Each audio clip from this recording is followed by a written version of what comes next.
Hey guys, Andrew here, back with another video. So today I wanted to talk about strength training for runners. So if you're a runner or a trail runner, you should be in the gym doing some strength work.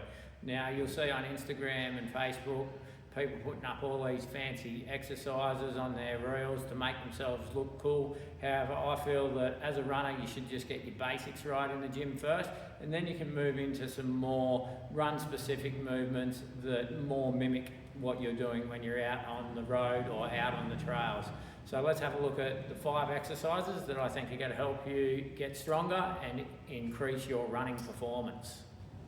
Now the first exercise is squats. Now if you're new to doing weighted squats, I would go for the goblet squat. So that's just using a dumbbell.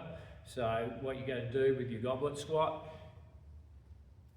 hold the dumbbell up on the chest, elbows nice and tight, then you're going to relax into that squat.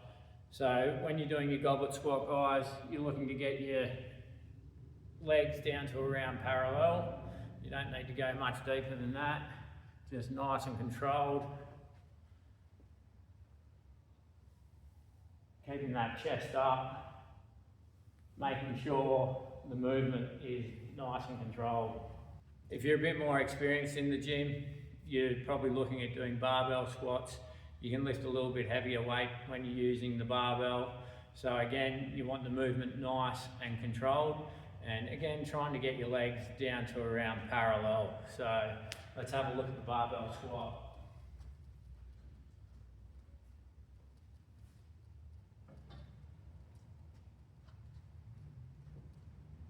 You just want to find where your feet are comfortable, normally around shoulder width apart, keeping your chest up, relaxing down into that deep squat. Again, making sure it's nice and controlled in that movement. Second exercise is the deadlift. So depending on how much strength work you've done in the gym, you can either do a barbell deadlift or a kettlebell deadlift. If you're new in the gym, I would definitely go for the kettlebell deadlift. It's going to help you work on getting correct form before moving into anything heavier. So let's have a look at the kettlebell deadlift. Again, feet shoulder width apart, a little bit wider, coming down to the kettlebell. Making sure you're hinging your hips back, guys. You want to keep your chest up, shoulders back, and then you're engaging your hamstrings. From here, you got to push through the ground, drive the hips up. Again, we want to keep the movement nice and controlled. And with the kettlebell deadlift, you want to be lifting the kettlebell up from in between your feet and bringing it back down in between your feet. So that's the kettlebell deadlift, guys. Now we'll have a look at the barbell variation. So let's look at the barbell deadlift, guys. So similar to the kettlebell deadlift, it's the same movement except your setup's a little bit different and the weight's going to be a little bit more in front of you than coming up from between your legs. So let's have a look. With the barbell deadlift, guys, you want the barbell nice and close to your shins. Again, feet just wider than shoulder width apart. Your hands are going to be just outside your legs. Again, the movement is a hip dominant movement. So hips back, chest up, drive up through the floor, drive those hips forward. Again, nice and controlled. At the top, you don't want to be arching back too much. You want to finish up nice and tall. Again, nice and controlled.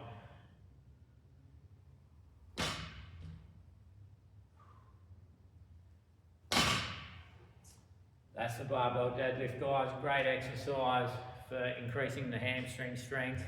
So the next exercise is the dumbbell lunge. Again, as with any movement in the gym, you want to be nice and controlled. Depending on your training age and how much strength work you've done, will depend on how much weight you lift with the dumbbell lunge. So there's a few different variations of the lunge. You've got the forward lunge, the reverse lunge. You can do side lunges, and you can also do a walking lunge. I like to do forward lunges as I find it engages the muscles nicely, especially when you're looking at increasing your strength for running. So let's have a look at the dumbbell lunge. So keeping those dumbbells down by your side, nice and controlled. You're looking for good depth in your rear leg, trying to get both legs to around 90-degree angle through your knees. So dropping down, nice and controlled.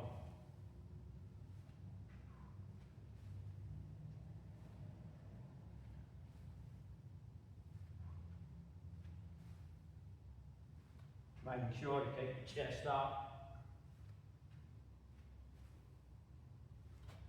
So that's the dumbbell lunge, guys. Another great exercise for building strength through your glutes and your quads, which is going to help with your running performance and help reduce injury risk.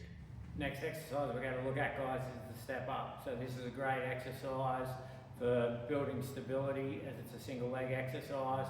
The variation that I'm going to do brings a little bit more balance into play also. At the top of the step up is going to do a knee raise and pause for a second to get that stabilisation working. So let's have a look at the step up. Again, depending how long you've been in the gym will depend on how much weight you're going to use for the step up. So let's have a look. Stepping up, driving up, getting that little pause at the top, guys.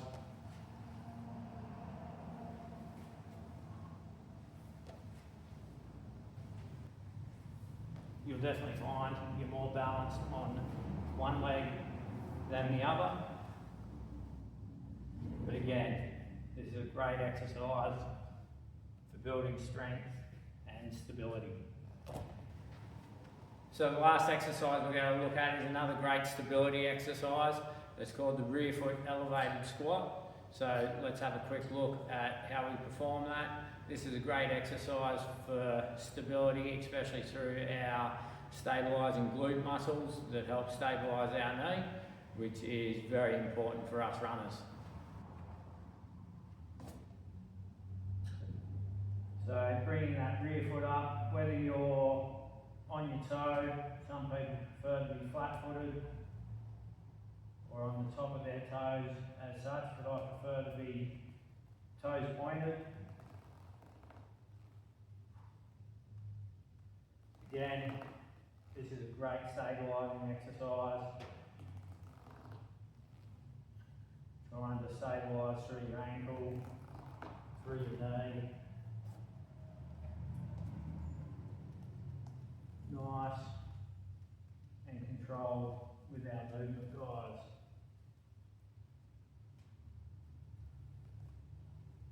So there you have it. There's 5 strength exercises that any runner or trail runner should be putting into their strength training routine. You should be hitting the gym a couple of times a week to work on your strengths, to undertake the demands of the running that you're doing out on the road or the trails. If you like this video, give me a like and hit subscribe, and I'll see you next time.